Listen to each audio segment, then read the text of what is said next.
Alright, so money in the bank. Show me what to drink. So Money in the Bank has officially come to a close, 2014 that is. And for guys who don't know, it was in my hometown of Boston, Massachusetts. One of the reasons why I'm wearing my Boston Red Sox t-shirt. So, nonetheless, um, what do I say about this pay-per-view? Other than it was the first pay-per-view I actually saw on the network, live, streaming pay-per-view that is.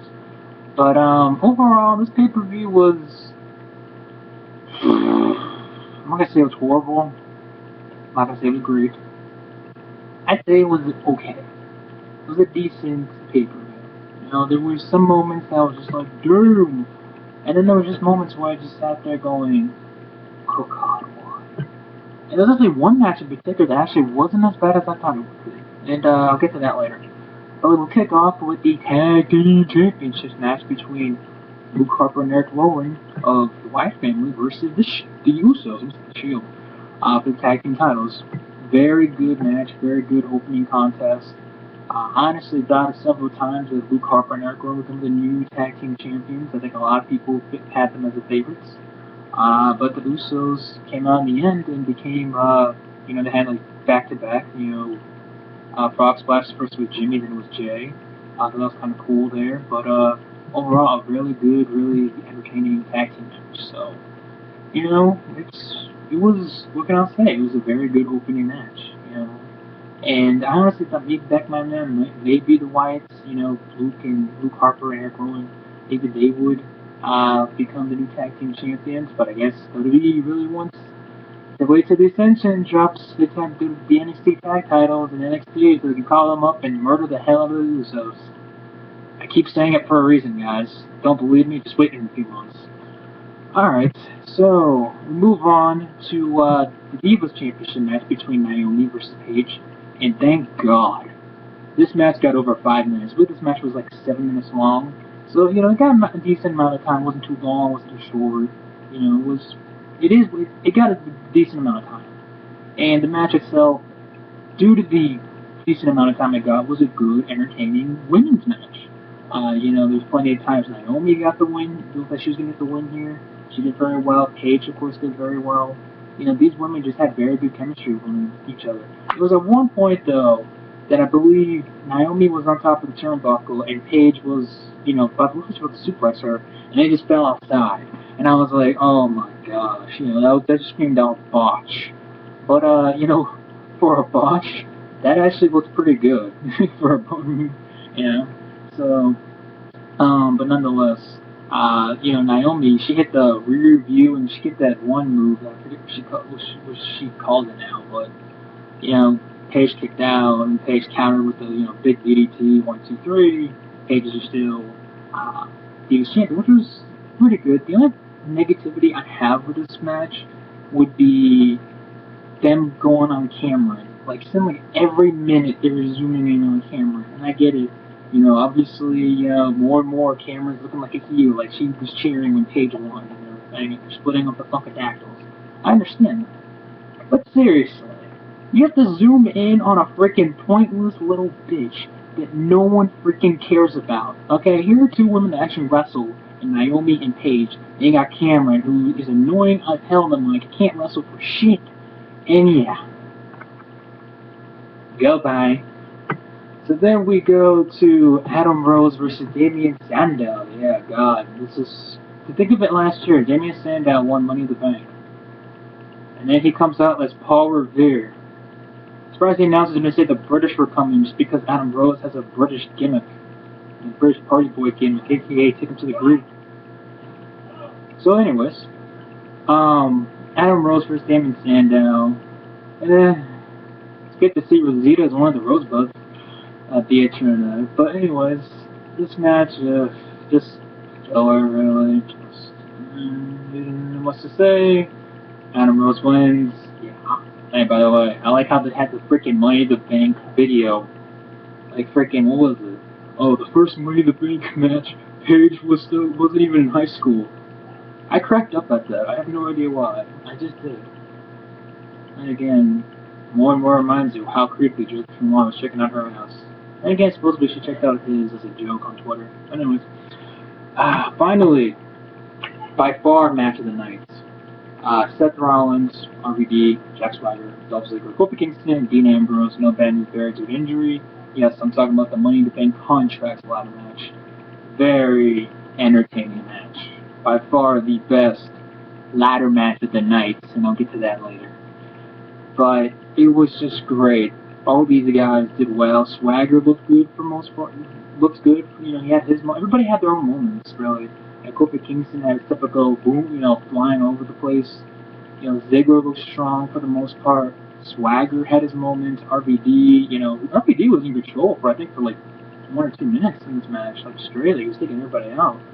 Seth Rollins was doing pretty good.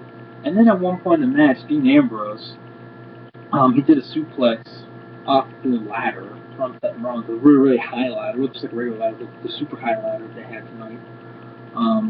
So he suplexed him off, and he kept on complaining about his arm, and he took him out, and I was like, this is like Miz. This is like Miz 2011 all over again, with freaking, here's an injury, I have to leave, and then eventually comes back, and guess what? I was right. He did come back. I know that Seth was going to win it. It's pretty good stuff. And at the end, near the end, which is like Dean is about to grab the contract, the golden briefcase. Out comes Kane, giving him a choke slam in the world's slowest tombstone known to man. I mean, oh my god, it was like molasses in a goddamn igloo. Like the thing was like this.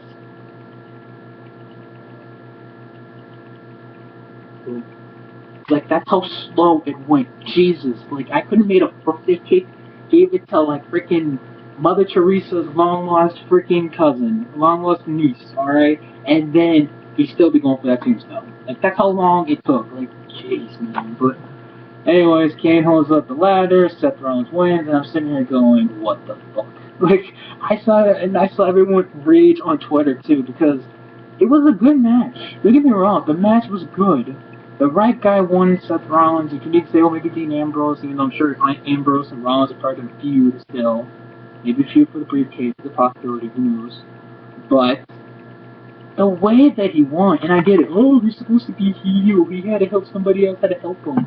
No, you don't do it like that, especially to a young guy who's just now getting pushed to the goddamn moon in Seth Rollins. I mean, Seth Rollins is everywhere. He's on Raw, he's on Main Event, he's on SmackDown. He's all over the place. Guys are doing a good job promoting him. He's like, and it's just, like, it was a good match. It's one of the better Money in the Bank ladder matches I've ever seen, to be honest with you. But the ending was just shit. Like, I felt like TNA booked this shit. Did Vince Russo sneak in the script here for TNA? I swear to God he did. Anyways, now we move on to Stardust and Goldust versus Axel and Curtis Axel. What the hell were you wearing? I know you were wearing a singlet, obviously, but god damn, that was bad. And then this match was just, it was just filler. I mean, quite a few matches tonight were filler, so this was one of them. Decent tag team match, just a typical match that you probably see on Raw, really. Stardust and Goldust win. Ooh. I know people are like waiting for that heel turn. And then we have Rusev versus Big E. And again, I said this before, I'm saying it 1 billionth time, one more time. Thank God for him. She doesn't say that anymore, but anyways. Rusev versus Big E. We first got the Payback. This was actually longer and actually a better match than they had at Payback. It's thinking, okay, two big guys going at each other. But the thing about these two guys, they look big and all. But they're pretty agile, they're pretty quick for big guys, Big E and Russo. And, seemed like they had pretty good chemistry in this match, as you expect, Russo wins, but it was a very good effort by Big E nonetheless, so, it was not a bad match at all, actually, believe it or not. One of the better matches of the night, surprisingly. And then you had, a little backstage segment, you had Hippie Bella, Brie Bella, and Nikki, freaking Wonder Woman herself. And then you had the Queen of Queens walk in there, basically as telling Brie to leave, and she had to leave, and it just brings up more Hippie Bella versus the Queen of Queens at SummerSlam. Can't wait for that shit. Let's go. So now we move on to, the most pointless match of the night. Summer Rae versus Layla, and I never thought I'd be saying about these two because these two actually can do well in the ring. Layla's talented in the ring. Summer's pretty good in the ring. A lot of people find them both good looking. There you go. And of course you have Fandango as the guest referee, and this was just so stupid. I mean, you had at one point, of course, you had this typical CM Punk chant, but it was just so stupid. I mean, I know Fandango is supposed to be like a funny, weird, stupid storyline, and Fandango's sitting there going, ooh, looking like trying to do his best Rick Rude impersonation, and then like, you know, all I need to know is Layla won. They made out afterwards, and it was just Summers in the ring crying, and this was just stupid. Good God. I hope to God this is over, please. I do not want to see Monday Night Raw. Freaking, like, Summer Rae hits Layla with a freaking gasoline can and tries to light her on fire. I don't know. But anyways, so now we go to the main event. Sheamus, Bray Wyatt, up at the Rio, Cesaro, and Demon Kane, all fighting for the vacant WWE World Heavyweight Championship in a ladder match. And, you know, of course you had God and the Queen of Queens at ringside in. But, you know, this match, for this much talent in the match, and yes, I'll admit, every one of these guys have talents in this match, even Cena. This was lackluster, to say the least. You know, it had its moments when you said, ooh, you know, but there was, I mean, one particular, you know, when Cesaro's climbing up on the ladder, Randy Orton turns him over and freaking RKO'd him. You thought you saw something, I thought I saw something from freaking WWE 2K14 there. I was like, what? That was just crazy. You know, and speaking of Randy Orton, he got busted open big time, especially at the end. Like, after the match was over, he had to get like a freaking bottle of water just to, you know, pull down the blood in his head, you know.